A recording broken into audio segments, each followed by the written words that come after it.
Hello and welcome. On today's show, we're going to be going back to the reset diagram that David fleshed out for us on this past Monday episode, and also getting a chance to do a little bit of translation for a kind of a UK path to FI. There's so much literature that's been written. I feel like those two are a little bit of overlap there. Somewhat redundant. A little bit. Yes. But there's so much content that's been created. See, just go a different path.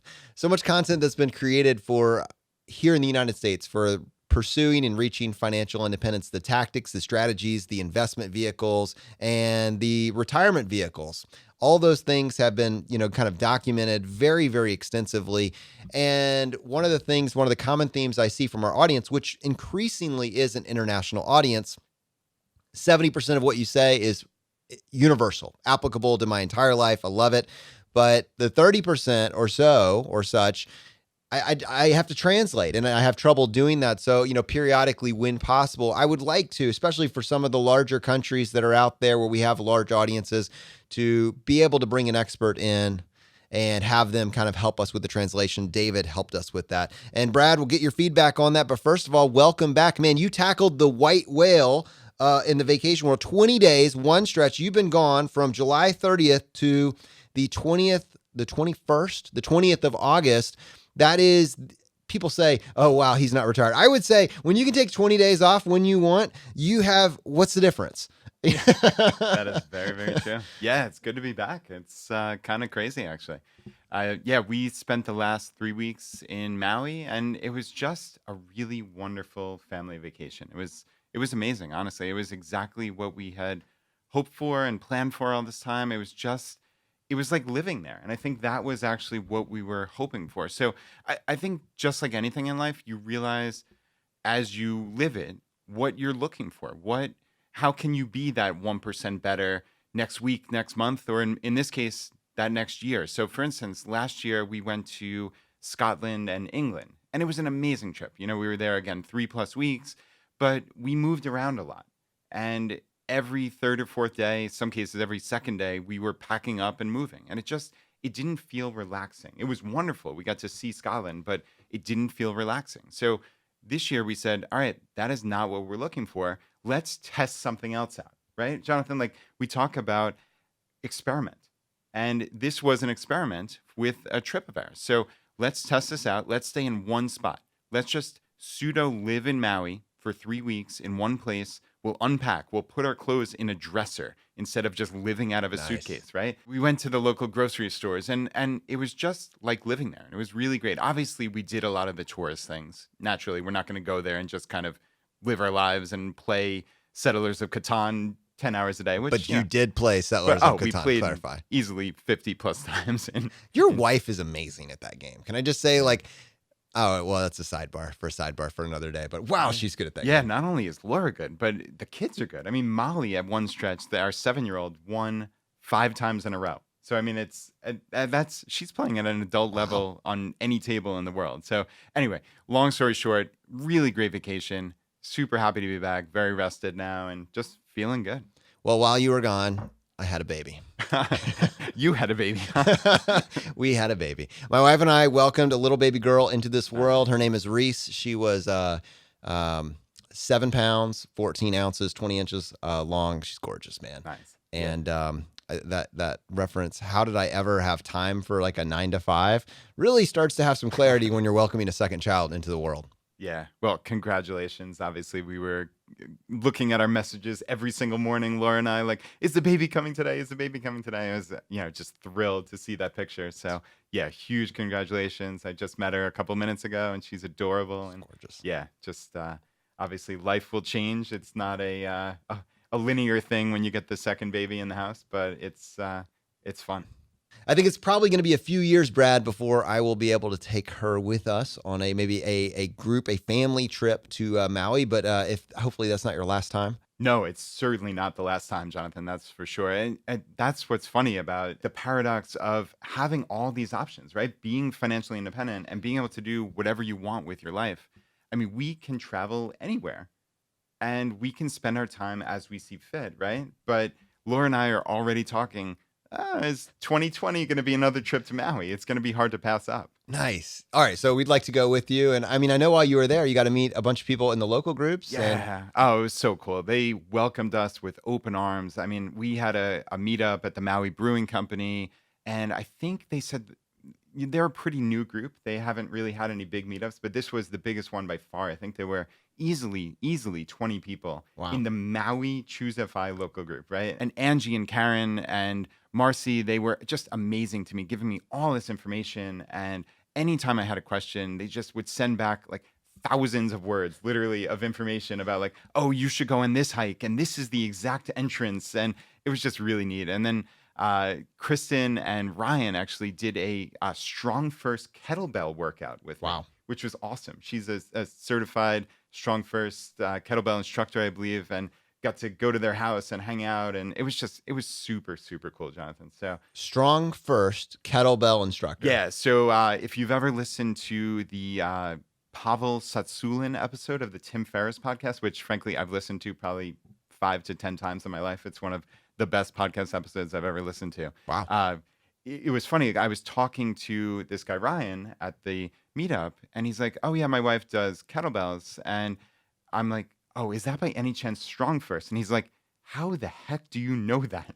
And I'm like, well, I've listened to this one episode with Pavel 5 to 10 times. He's like, that is exactly what we do. And he's like, not only do we train this, but Kristen's an instructor, and we do this 3 to 5 times a week in our garage. We'd love to have you. So come on over. And it was just really super, super cool. So, well, so speaking of working out, I have a home gym that I built. And when we moved to this house, I think one of the hardest parts of moving is like getting your stuff off the floor. So you don't really feel like you've moved it anywhere until your pictures are on the wall. And if you have a garage, which we do, your garage is not, everything's not just clustered in the middle of the garage. And those are, for someone that is not naturally an organized person, that is like, it causes a lot of stress to see it all. I'll just get rid of it. It's just gone. But this past week, these past 20 days, this past week, while you're traveling the world, we had a baby and I cleaned the garage. Got the mat set out, got the barbell set out, the kettlebells, everything's set out, and we're back at it. So, nice. yeah. Yeah, that's very cool. I did notice how clean the garage looked when I walked through it this morning. And I actually did have one other shout out. Actually, while I was there, it was this crazy coincidence that one of our local group members, this guy Quinn, he messaged me and said, my friend Ellen has this big YouTube channel, and she... Oh, I saw that. It popped up on my feed. She had you on to talk about financial independence. Yeah, it was crazy. They follow a financially independent life, and actually she has this YouTube channel. It's most about intentional living and raising kids in Hawaii, living a vegan life, and I think they have like 700,000 subscribers. So I'm like, wow, this is crazy. And she was planning on doing a weekly episode on financial freedom. And Quinn said to her, like, hey, Brad from ChooseFI is going to be here. Let's get him involved. And it was just really, really cool to meet them. And yeah, the video turned out great. So we'll link that up in the show notes for sure. And yeah, it's just, you never know who you're going to meet on travel. That's one of the cool things about traveling, right? It's like, you just never know what experiences are coming. Like we had some wacky stories that maybe we'll save for a B-roll outtake at some point here. I don't think prime time's ready for this. No.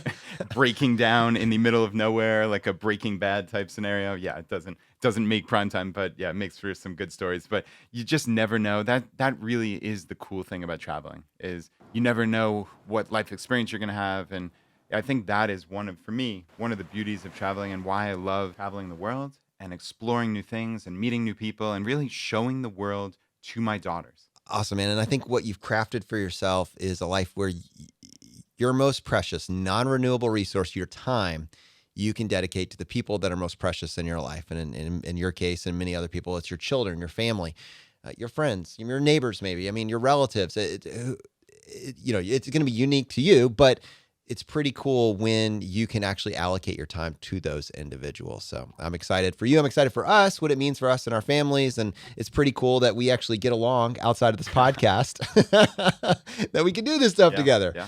Laura says we can go on vacation with them to Maui as long as we don't bring too much work with us. So we'll try to respect that. Okay, let's go ahead and switch gears here, man. And I want to talk about, I want to get your takeaways on this episode with David Sawyer. author of the book Reset. We talked about it on this past week's Monday episode. And there's two places that we're going to go. One is we've pre-recorded kind of a UK Path to FI type segment. But before we do that, the first half, and really what we talked about on Monday, was this idea of resetting your life. And I think what became obvious to me is there's two different types of people that heard this episode. The individuals that say, well, duh, right? Yes, you need to know how to use computers. Yes, you need to how to do, et cetera, et cetera. But then other individuals that just can't see the threads and feel like they're increasingly, their particular skill set is increasingly becoming irrelevant, and they don't have their lifestyle, they're trapped to their lifestyle. So if anything breaks, they don't know what to do next. And so they carry with them, because of that realization, potentially low level, but I would say increasingly high levels of stress, bordering on depression, because you just know the train's going to hit the wall at some point. You don't know when, but you know it's coming. That's who this book was written for. And I think he achieved his goal. I think it provides a roadmap. Yeah, I totally agree. And I think, yeah, he's certainly talking about digital skills, but he's also talking about a mindset. And I've got a couple quotes that I wanted to read here, talking about the digital skills and how this ties to financial independence. So even when you're safe in your job or you like it, he said, so being dependent on one salary or even two salaries is a risky place to be. The process I'm outlining in my book is all about learning a new set of skills to raise your profile. And those skills are digital skills. Learn those skills and you'll be much more valuable as a potential staffer to another employer. And in addition, you'll be much more valuable in your current job, because they'll know they could lose you. I just thought that was awesome, right? Like, you are just a much more valuable person with skills. Take out the digital part, right? Like, sure, digital, it could be anything. We could insert any word before skill, but skills, that's the important part here, right? When you add value, when you're competent, when you exude that competence, right? A lot of this comes from how you carry yourself in the world. If you walk around with your head down thinking you're going to get fired all the time because something bad is coming, there's some they who's going to put some impact on your life. Well, bad things probably might happen to you. It's not inconceivable. But when you walk around, it's almost like the Office Space thing we're talking about here, which we always joke about, that old movie, Office Space. When you walk around with this level of confidence that simply nobody else has in life, people respect you. And it has to come from this place of knowing yourself and knowing that you do have skills. You are adding value. And frankly, they're lucky to have you, right? You could find another job. You're not beholden to them. So it doesn't mean you're walking around like a jerk or a prima donna. That's not what I'm espousing here at all. I'm just saying, walk around with the confidence of knowing that not only do you have skills, but because you've been following the path to financial independence, you have money in the bank, and your life is not going to fall apart after 90 days if you decided to, you know what? I don't want to work in this job anymore, right? I want to find something else. And ultimately, you have options. You know, I haven't prepared enough to really crush, if I wanted to explore the segment as much as I really want to. Like, my heart is here. I haven't had enough time, just with everything that's going on, to prepare as much as I would like to. But I think there's something to be said for that individual that is feeling stuck. Start to map it, like, just to plant some seeds. I think ultimately, any road to self-discovery, any road to growth starts with you being willing to ask a question. And I don't know exactly what that question is, but it doesn't hurt to ask one and then iterate it. And what I was thinking, like, I'm working with an individual right now. She's a friend, and she is very competent in her field as a manager, but does not have the digital skills that we were referencing earlier, and things that I take for granted, like Command C, Command V, switching tabs, being able to set up a Google Doc, share a Google account, things that David was talking about. I met her for coffee last week, and I was just trying to catch her up to speed. Like, how do you connect another email to your Gmail so you can have everything together? How do you use something like a LastPass manager so that you don't have to carry around a binder with you with 1,000 passwords in it, or just reuse that one password, ABC123. Oh, nobody listen. Don't strike that. How do you, the things that I think I take for granted, maybe as a millennial and maybe Generation Z even more, someone in their 30s or 40s that hasn't made that switch, it is a little bit harder. And so that when there's so many things you can learn or could learn, where to start, I find myself teaching these same things or wanting to teach these same things over and over. And here's how you set up a Gmail account. Now, maybe there's individuals that don't want Gmail account. I think that everybody at this point, you should just give up, get a Gmail account. That's my personal bias. But my mom still has an AOL account. At least she doesn't pay for it. There are individuals out there paying for AOL accounts. Get a Gmail account, learn how to set up a Google Calendar, learn how to use the cloud and be able to store your documents, learn how to not have to look at passwords on a sheet of paper. I mean, it is not more secure because you have written it down on a notebook somewhere. Come up with another system. Really thinking through these individual steps, then learn how to market and brand yourself and be able to identify what your skills are and what skills you would need to get the job that you want. Because you can learn those. And I think that's one of the things that I'd like to do in the coming years is kind of map out. There's an unlimited number of personal situations, but I think there's an 80-20 that if you can get yourself onto this on-ramp for personal growth, you can get yourself to a better place. You can get yourself a job that pays more than the minimum wage or $15 an hour, $20 an hour. You can get a job if you start asking these types of questions. Now, if you start developing the skills that are in demand, you can get a job that pays multiples of whatever it is that you're making now. It's possible. I'm not going to say that it's, I'm not even going to say that it's going to be easy or that it's going to be simple. I'm not going to throw any of those terms out there, but it can be done. It's possible. And I think that in some varying degree, it's predictable if you become a more useful person with more useful skills. I would like to dedicate some resources and some episodes to that over the next year. Maybe we can find individuals that help us figure out who are these individuals? Like, what is the situation that they find themselves in, that they find stuck? Find someone that is maybe 2 or 3 steps ahead of that figured out how to get out of that rut, what it is that they did, and then bring that back and see if there's a way that you can inspire others with that information. I think it's going to be valuable. Yeah, I think that's cool. And just kind of talking about specific actionable items, right? That's what we're all about here at ChooseFI. You mentioned the 80-20. So while you were talking, I'm thinking of what are the handful of things? And I came up with 4 that really have changed the game for me, not only in my professional life, but really probably more so in my personal life. So if you don't mind, Jonathan, I'm going to talk about these 4 real quick. And I'd love to Didn't hear. know that was coming, but yes, No. super excited. No. Yeah. So I think in my professional life, the biggest one is Microsoft Excel. If you know Excel, and if you really know it, and I'm not at this level where I'm a master with pivot tables and all this kind of stuff, but if you just know the rudimentary aspects of Excel and you can do significant formulas, you can make them look nice. Honestly, you can present data in an efficient manner.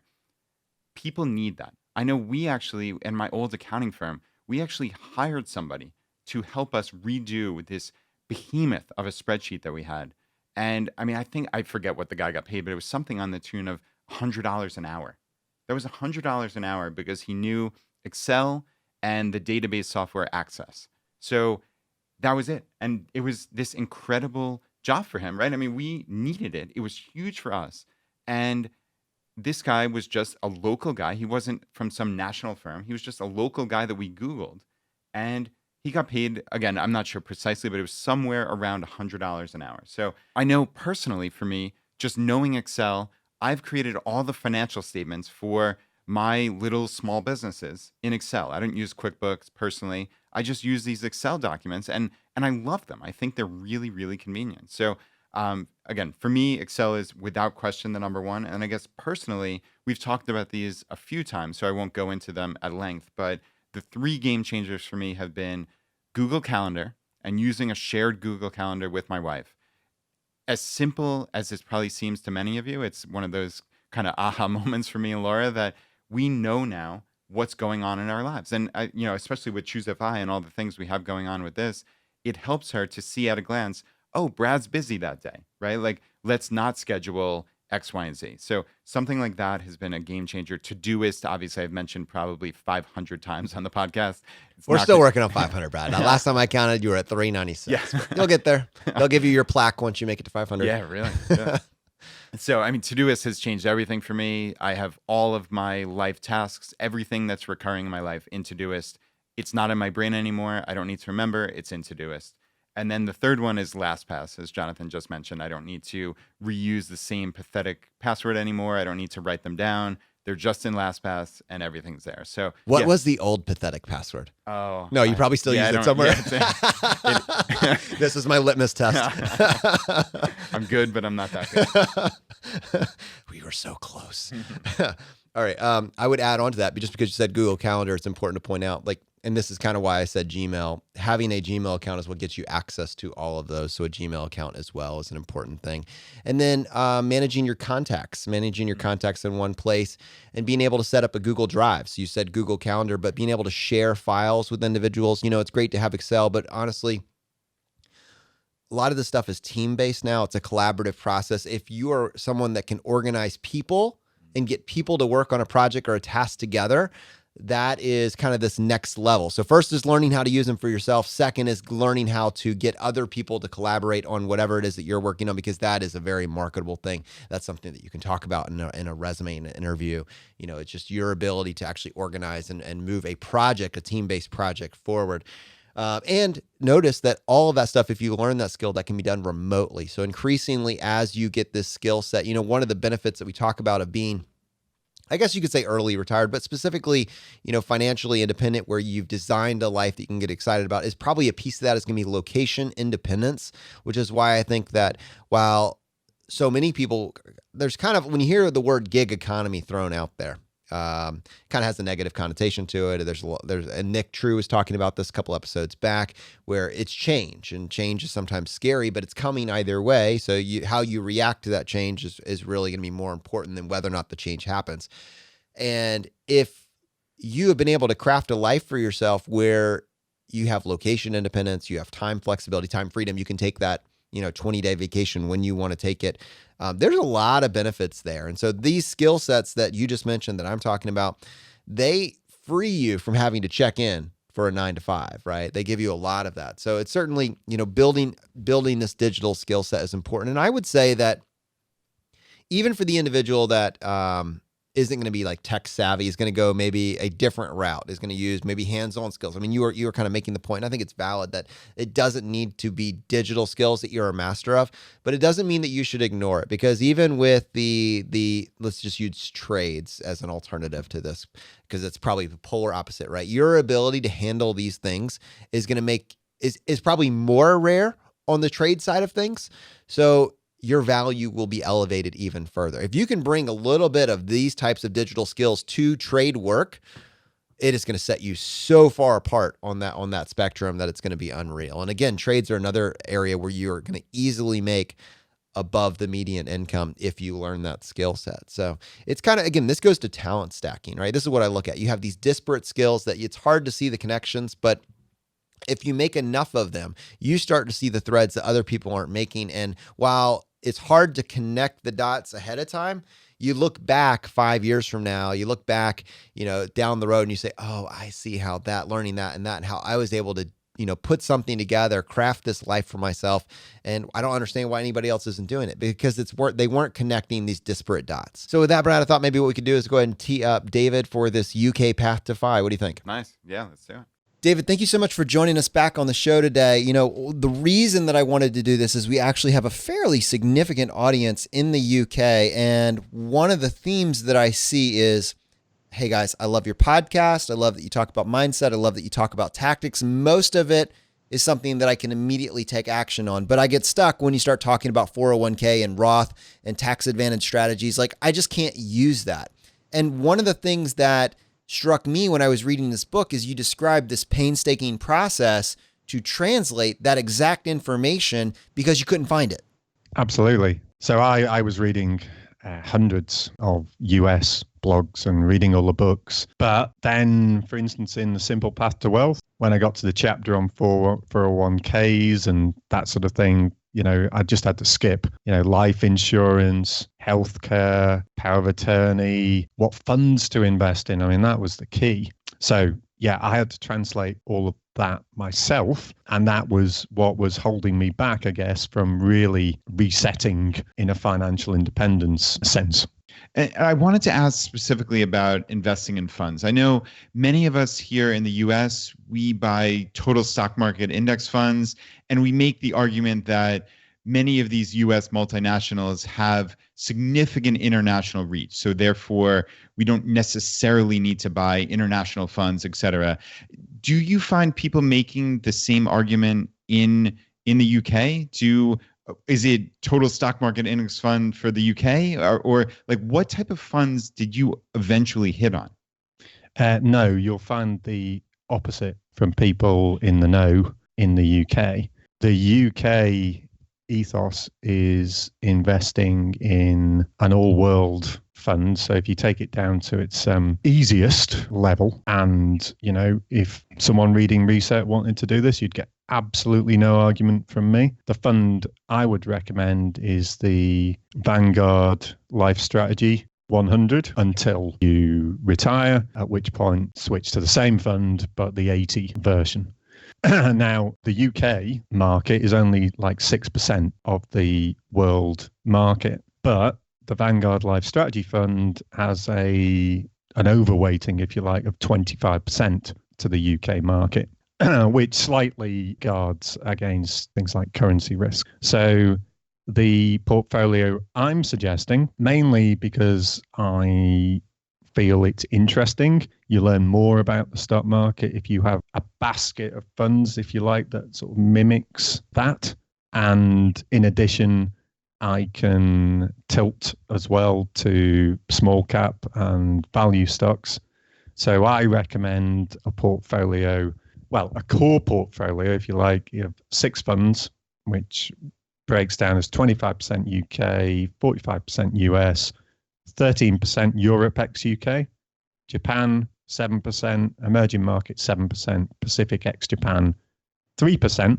But if you really want to get into it, add in a small cap fund at 5% and a value fund. This is a world small cap and a world value fund at 5%, and slightly reduce your quotients of the percentage allocations I've just mentioned. So my core portfolio is a 6-fund portfolio of index trackers. And if you want to go for the tilt, add in a further 2 funds, one of which is an ETF rather than a pure index fund. So someone heard that and that just all went straight over their head. And they're wondering practically speaking, what are my action steps? Are there like resources, Reset? Obviously, some of this is documented inside the book Reset. Are there articles or resources that kind of like make this a little bit more of a roadmap? Like, where would someone start if they're like, currently their idea of investing is just their friend gave them a hot tip on a single stock, or maybe they had a friend who was an advisor who got them maybe in over their head with something that has some ridiculous fees. They're trying to unwind it, and they're trying to incorporate maybe a simpler strategy that includes more index funds with a focus on low expense ratios. Where does someone like start their own translation journey? Right. So the Reset is half of it is about financial independence core. I think you've just mentioned from page 119 onwards. And it talks about financial independence as a whole, but also giving you action steps as well. It makes the case eventually for index investing, but then it absolutely doesn't leave you hanging. It gives you a 10-point investing plan, and it's aimed at people who haven't got a clue about investing, wouldn't know where to start. And if you follow these steps, you'll have a good balanced portfolio that sets you up for the rest of your life. So David, just to be clear, you mentioned Vanguard. So I assume that people in the UK can invest in Vanguard. I know we talk about Fidelity and Schwab. Do you have the ability to open up accounts there as well? Like where do you recommend? Absolutely. So I recommend Fidelity and Vanguard. Vanguard only opened up to retail investors, i.e. normal people, in the UK last year. But you can only invest currently in ISAs, and that's individual savings accounts in the UK.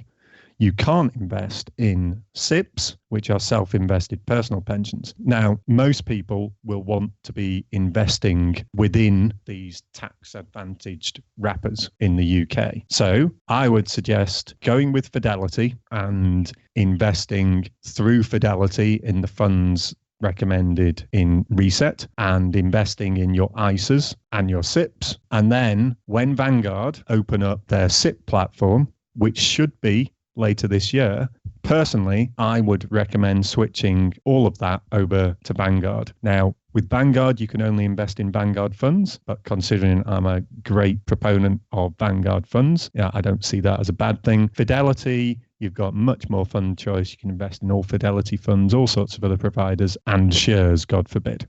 The reason I'm suggesting that is because Vanguard is cheaper than Fidelity. Depending on your portfolio, you're saving, I don't know, anything between 0.10 and 0.2%, which over time, especially on a SIP, on a pension, is going to be quite significant. You mentioned in there, the other point I wanted to cover is a tax advantage strategy. So maxing out your tax advantage vehicles. And I think this is the kind of a point of contention for people that are trying to translate this. You guys are talking about when to use 401ks and HSAs and Roth IRAs, and like that doesn't help me. So like with the vehicles that I have available to me, what is the, financial independence strategy for someone that is trying to take advantage of these tax advantage vehicles? Is there an obvious play here? Yeah, it depends if you need access to your money. So in the UK, you can invest in all sorts of things, but the main tax advantaged accounts would be ISAs and SIPs. So with an ISA, you can invest up to, and there are all sorts of different ISAs, but assuming it's stocks and shares ISA, you can invest up to 20 grand. Which is plenty for most people, but you don't get tax relief. With a SIP, which is a self-invested personal pension, you can invest up to 40 grand as long as you earn, that amount or more. And it depends, on the tax relief that you get, whether you're a basic rate taxpayer or a higher rate taxpayer. So you get tax relief from the government. So SIPs for ordinary people or paying into a defined contribution scheme, and that's your workplace pension, which is going to be, for most people, their main pension vehicle. SIPs are a good vehicle. However, if you need access to your money, obviously don't put it in a pension, put it in an ISA. Okay, so that's the big distinction, right? So, because it sounds to my ears that SIPs would make more sense, right? There's a significantly higher limit and there might be some tax relief, but you're saying with the ISA, you could potentially access the money significantly sooner, right? Like that. So that is the big distinction that someone has to consider. You can get at the money anytime in an ISA. Okay. With a pension, it depends when you were born, but you can get at the pension when you're 55, or if you were born after 1972, 57. And you can take, this is in the UK, not the rest of Europe, you can take 25% of that tax-free. Pensions in the UK went through a lot of reforms in 2015, which I mention in the book. Yeah, tell us a little bit about that, because you're saying that was all positive for the investor.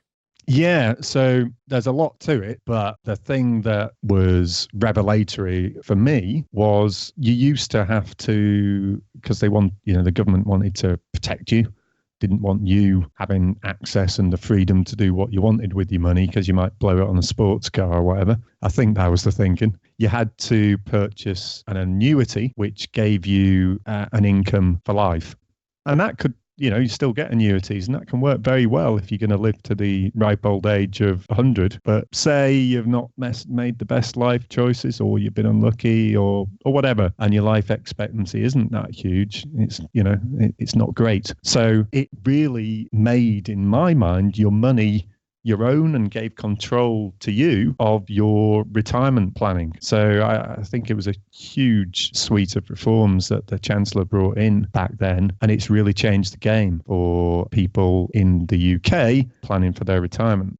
I think one of the things I'd like to do, David, since you've been willing to be so generous with your time, is just walk through a case study of how this might look just for an average, couple or even an individual. And I know you did so many awesome case studies in your book. I was just wondering if you could extract one for us and see if we could just kind of add some flavor to this UK path to FI, what it might look like for an individual. Yeah. So the Agarwals, who both aged 50, their current stash, to borrow a term, is 200 grand, and they're managing to save 2 grand a month, including the government top up on their pensions. And they're doing that intentionally with a view to retirement, early retirement. By early retirement, I'm talking sometime before the age of 65, which I know isn't everyone's definition of early retirement. So Patricia, what is normal retirement in the UK? Like 80? Well, funnily enough, I heard this on one of your shows, actually. I think it's the same in the US by the sounds of it. But, most people work until, they're in their 60s.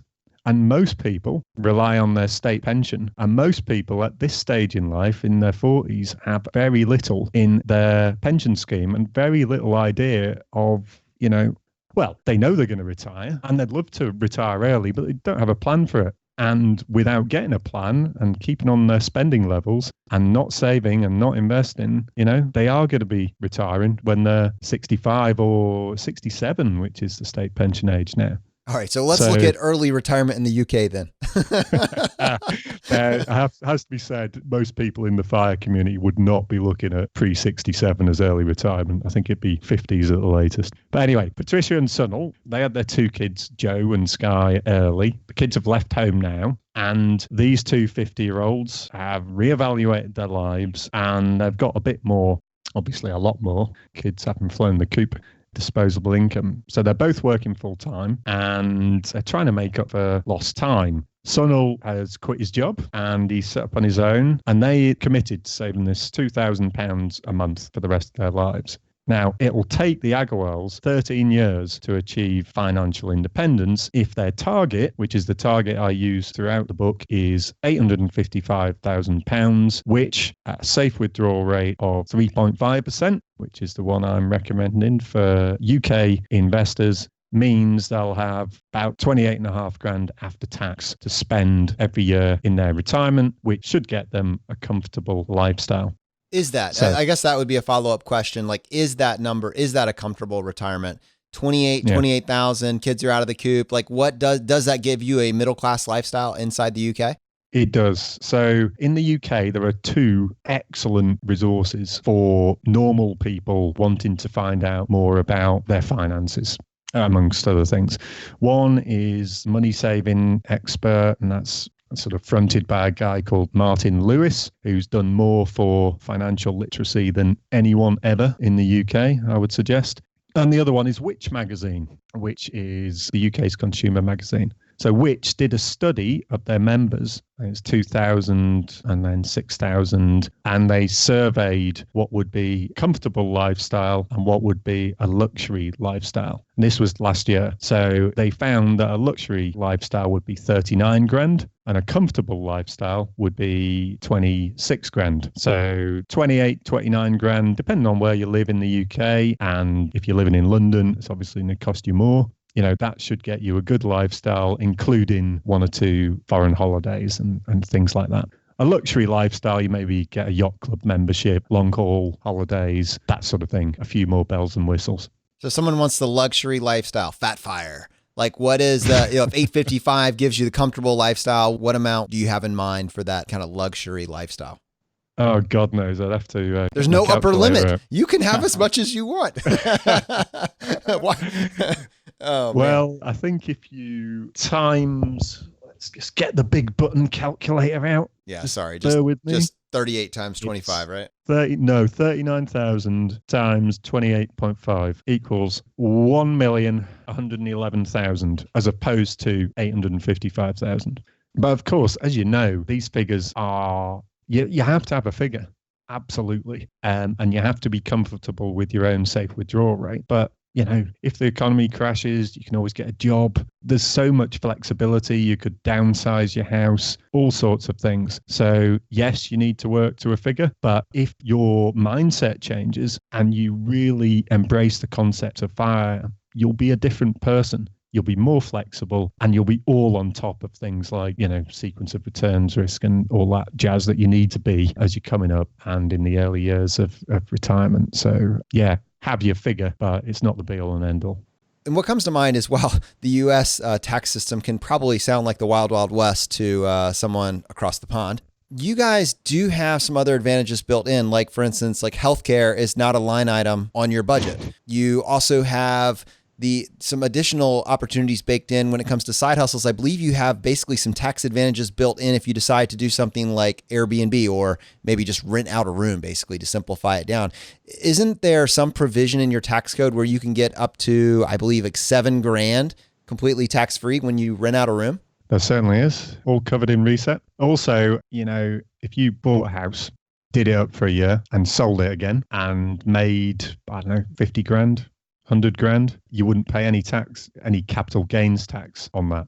So, I mean, that's pretty good. I don't know if that's the same in the US, but that's a pretty good hack that I know quite a few people have done in the UK. Yes, there's a lot of pain for that year or two when you're doing that house up. Maybe you've got the house and you've got the payment of the rental of the other house, or you're living in the house in the midst of all this detritus. But, you know, go through that pain and come out the other side and you've got like 50, 100 grand in the bank. That's not bad, is it? Absolutely.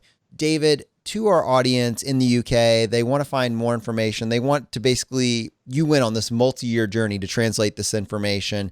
What resources did you find the most valuable, and what would you want to point toward people towards? Right. First of all, US sources, because I think that's really important. Because a lot of the great work is going on in the US. So the bloggers that I'm most connected with were Mr. Money Mustache, Physician on Fire, Mad Scientist, Budgets Are Sexy, J Money, and Millennial Revolution. I really like their writing style. Podcasts, I really liked Freakonomics and Tim Ferriss, not strictly financial independence, but neither's Ryan Holiday really, but he pops up on the Playing with Fire trailer, which made me laugh, actually, how someone else had seen the connection between what Holiday does and fire. And then the books. The books are fantastic. So I did like Rich Dad, a well-told story. Simple Path to Wealth was fantastic. Millionaire Next Door, excellent. I loved Jacob Luntfisker's Early Retirement Extreme. And then Your Money or Your Life, obviously. That's especially the concept of life energy. So that was what I did first. I looked at all them and more. And then I translated US Fire to UK Fire in a sense with Monevator, but I purposefully didn't read any other UK bloggers whilst I was doing the book in the financial independence community, because I wanted to create something original. And if I was reading all this great stuff done in the UK, by the way, I didn't even know it existed, but I would have been swayed by what they were thinking, and I wouldn't have come up with an original work, if you like. Anyway, post-publication, the ones I'd recommend, bloggers, are, in addition to Monevator, The Escape Artist, Indeedably, Young Fi Guy, a guy who styles himself as Ermin, Simple Living in Somerset, very good, Ken at The Humble Penny, and I also like, on the more pure personal finance, Pete Matthew. Books, well, I don't know of any, because as far as I know, and maybe one, in the dim and distant past, but certainly mine is the first book to translate the US fire movement to a UK context. But I think it may be the first UK book on fire too.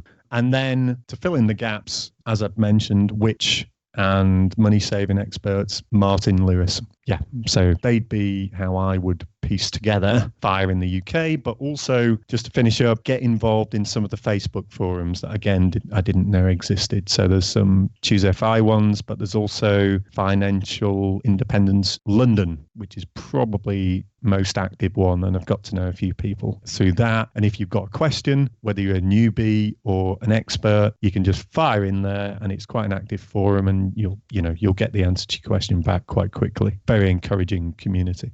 All right. Huge thanks to David. He was so generous with his time. I mean, I know that episode, when we recorded it, we finished what we wanted to cover. And then we asked him, can you hang out for another 30, 40 minutes to help us, with this, just because we know that I see it. We have local groups in the UK. I see this, I love the show, love the podcast, but I'm struggling with the translation. I just wanted to kind of slow down on this, since we have the luxury of this Friday Roundup, and just put a few of these ideas back into the universe. And I think he did a great job, at least broaching the conversation. Yeah, and Jonathan, I just wanted to give a shout out here to David's book again. It's called Reset, and we did set up a short link. It's ChooseFI.com/reset. Let me look at your laptop, Brad. I'm pretty sure the entire title is a little bit longer than that. David said he just didn't want to he wanted to make sure he used enough words. So the full title is Reset: How to Restart Your Life and Get FU Money, the unconventional early retirement plan for midlife careerists who want to be happy. That could win an award for the longest title I have ever heard, but the book's good, man. It's real good. Okay. Well, let's go ahead and switch gears here. And I want to bring MK back into the conversation. We introduced her back to the community. She's coming on the show to be our showrunner and head of our publishing, ChooseFI Publishing. We actually interviewed her in episode 85 of our podcast. The title of the episode, From Passion to Profit. Her and her husband followed the tenets of financial independence to reach financial independence at a ridiculously young age. And she has left her corporate career and she enjoyed about 2 weeks of vacation. And then we just asked her if she could come join us here. So we're super excited to have her. And already Brad, I'm seeing together the content that she's put together. She's helping us put together these shows. And I'm really excited for what this fall is going to bring. Yeah, same here. And MK, welcome back. What's going on in your world? Hey guys, thanks for having me back. It's been an exciting summer down here in Florida. So we're getting settled into our new place and I'm working on reading and writing all kinds of books. So my nerd dreams are coming true. Fantastic. All right, MK, what do you got for us today? Great. So today I am bringing you a win from Elisabeth, and it's actually a collection of wins. So she called in to share all the changes that she has made in the past year since she started listening to the podcast. Hi, Brad and Jonathan. This is Elisabeth, and I'm calling you on my 40th birthday. I found ChooseFI about a year ago, so I wanted to let you know what's happened in that year because of what I've learned through your podcast. First off, tax-deferred retirement accounts. Total game changer. My husband's a state employee, and we had no idea about the 457 plan. We maxed that out in 2018, and then he turned 50 this year, so we maxed it out for 2019 with $25,000. We also maxed out our HSA and invested that. And because I'm self-employed, I called the wealthy accountant and got his help designating my business as an S-Corp so that I could start a solo 401k and contribute to that as an employee and as an employer. When you add all of that up, including my husband's 403b contributions, this year we're investing $70,000 pre-tax, which is almost half our income. One reason we could do that is we cut costs across several categories, including switching to a lower-cost cell phone carrier and insurance provider. We also hacked our travel budget down to almost zero with rewards cards. We're now on a plan to reach FI in 8 years, which lines up perfectly with our daughter's graduation from high school and the point at which my husband's eligible for retirement status with his employer. There's no pension, but what that status means is we can stay on the healthcare plan if we take over the full cost. I'm really hoping there will be a better option by then, but at least we know we have one way to handle it. Now, the best part, community. First, we got to meet Mr. 1500 and his family last winter after I connected with him in the Facebook group. And he was gracious enough to let me write a guest post for his blog if you want to read about that. I also met 2 really cool women in the group that I've talked with on the phone, and I found one other person in my city and met up with her for coffee. Those conversations were so fun that I decided to go all in and join the UK Shoutout this year. And it was amazing. I can't even get into how awesome it was, but if you want to hear more, I wrote a guest post on that for JL Collins. Crazy thing is, it wasn't even 2 months ago, and I've already gotten together with 4 people from the trip. It's really true what they say. I feel like everyone there became a really good friend almost instantly. So I want to thank you both so much for everything you're doing. I've been listening to the podcast in order from the beginning, and I'm not even remotely caught up yet. But maybe I can call back when I turn 41 and let you know how year 2 went. Thanks again, guys. I'm so grateful. Keep stoking that fire. Wow, MK, that's amazing. I feel like for her 41st birthday, she should just join us on the show. Yeah, for real. That's cool. I love that idea, though, actually, of having her call back every year with a quick update, right? Like, wouldn't you just... actually, the Mad Scientist does this with his podcasts. He winds up... Every year, he has a short episode, and this one was just my 3rd year of retirement. And it's like a little short summation of what's been going on in his life and what major, actually psychological changes he's kind of undergone. And yeah, this voicemail from Elisabeth, it actually reminds me of that. So, Jonathan, $70,000 in pre-tax contributions. That's a pretty awesome 50% savings rate. Yeah, that'll work. That'll work. 8-year path to FI. You know, when their daughter's going to graduate high school, like, and exactly when the husband can take withdrawals. Like, I mean, it could not be better. That's a perfect little glide path. I love that. Awesome. All right, MK, what is coming up next? Great. Well, we will make sure we get Elisabeth a birthday party invitation to call us again for next year. Yes, do that. But yeah, our next shout out comes from Nick in the ChooseFI main group. So Nick shared a win that he had with his business, which is exciting because we do have a business owners ChooseFI cohort group as well. But he posted this in the main group and he says, Monday motivation. This is for the rest of you who need a little motivation to start or renew your side hustle. A few years ago, me and my wife started a side hustle, a professional organizing business. The first year was rough. We only had a few clients and just about broke even for the year. After our second year, we were able to pay off $20,000 in consumer debt, freeing us from credit card interest rates and fees. Now in our third year, we just recorded our biggest month ever, July 2019, in which we made $15,000 in 1 month. Side hustles, and any business for that matter, are rarely an overnight success. But if you love what you do and are mindful of how you do it, what you can achieve will always leave you asking why you didn't start sooner. For those of you who are still on the fence about starting a side hustle, I ask, what is your side hustle idea and when will you start? Nice. Were there a lot of comments on that one? There's 54 comments. There's 143 likes, loves, or wow faces. No gifts. Um, No, just kidding. Yeah, there may be some GIFs. That is amazing. And Brad, rarely an overnight success. I mean, I think that is at the heart of what he's saying. It's like it doesn't have to work on day one. Like for you don't on day two, you don't decide whether or not it was a failure or a success by what happened on day one. Yeah, no, I mean, you need to keep working at things. I can talk about my own life and say, not only were my first initial websites not overnight successes, they were really abject failures by any objective measure, but I don't look at them like that. It was probably 7 years of slog, and it wasn't fun, it wasn't glamorous, but I learned and I moved forward and I took those lessons. And like you talked about before with your talent stack, is you put together these different little talents. And I was not and am not world class at anything, frankly. And I don't look Connect at that. Four. Well, yeah, maybe Connect Four. But, You got this, buddy. yeah, thank you. But I don't look at that as a negative. I am well above average, probably at a lot of things. And I think by putting those skills together, I was able to carve out what is a successful bunch of small businesses. And also, I mean, frankly, a pretty successful life by looking at what do I get value from? What do I want to do with my time? It's being discerning. And I think a lot of that comes from that slog, and it comes from learning about yourself. It comes from not giving up, right? Like that is a huge aspect of success in life, is just simply not giving up. Nick here and his wife, they broke even that first year. A lot of people would say like, that might not be so great, but I think to me, that's a big success. If you're not in the hole after the first year of a side hustle and you see the path forward. I think that's another thing, Jonathan, with my original website, Richmond Savers. It's this tiny, dopey little thing, but I was making like a little bit of money every month. And that was while working full time. And I could see the path forward. And I think that was the crucial aspect for me, is I had proved it out that it would work for me if I could spend the time and resources that I needed on it. Okay. And so I proved out that it was a success in my own brain. And I suspect, I don't want to put words in Nick's mouth here, certainly, but I suspect breaking even that first year was that proof that him and his wife needed to know, we've got something here. We have to keep working at it. Yeah, there's a lot there. And I think what's cool about side hustles is everything that you've built, all the work that you put in is still there, and you're building on top of that, right? You've built this foundation. And so if you've got a good foundation, you can improve upon it.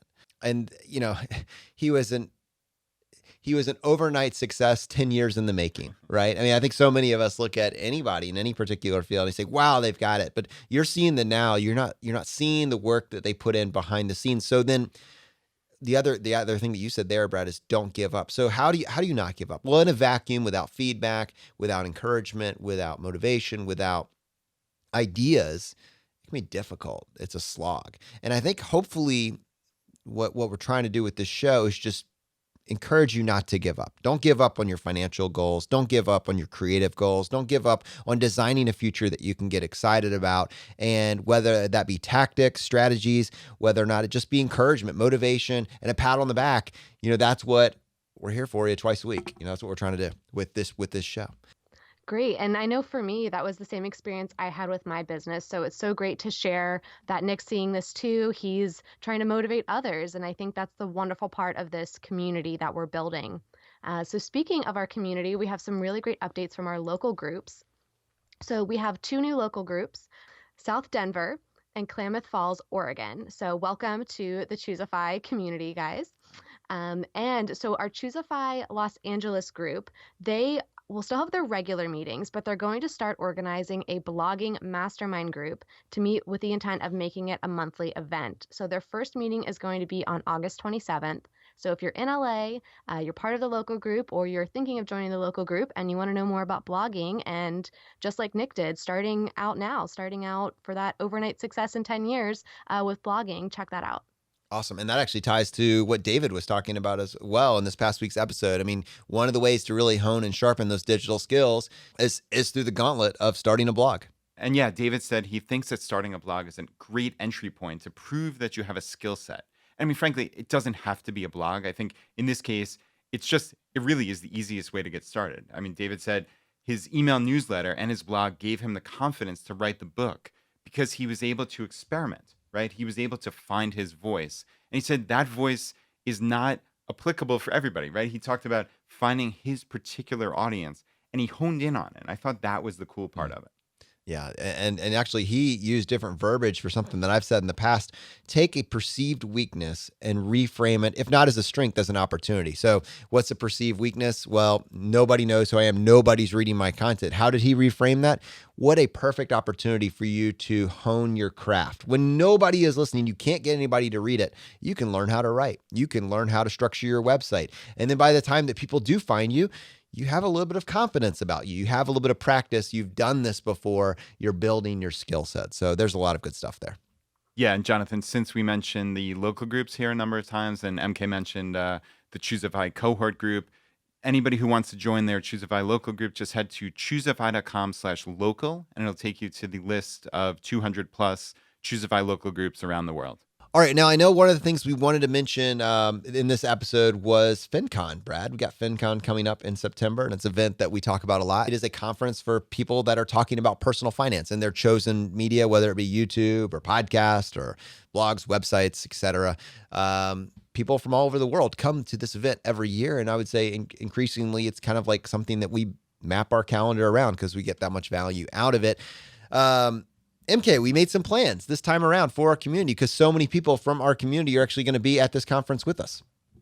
Yes, so there's going to be a few events going on. So on Sunday, September 8th, there will be a local meetup with the ChooseFI DC group. So look out for details on that. But during FinCon on September 6th, we're really excited to announce that we're going to be hosting a fundraiser. So Afford Anything and ChooseFI are two of the biggest podcasts in the FIRE movement, and they're actually joining together to throw an epic VIP fundraiser for the 501c3 nonprofit ChooseFI International Foundation. So we'll be talking more about the foundation soon, but just know that this is a foundation that spreads the message of financial independence to new communities. So the emphasis is on K through 12 financial education and military financial outreach. You'll receive a limited edition commemorative t-shirt, and you'll get to strut the red carpet and take photos with Paula, Brad, and Jonathan.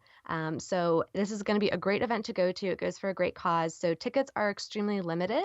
And I know Paula mentioned this on her podcast earlier in the week too. So we are expecting that these will sell out. So go to choosefi.com/party or affordanything.com/party and get your tickets today to this event on Friday, September 6th. That's going to be a lot of fun. Brad, have you ever strutted the red carpet before? I don't think I've ever strutted in my entire life. No, I've seen you strut. It's phenomenal.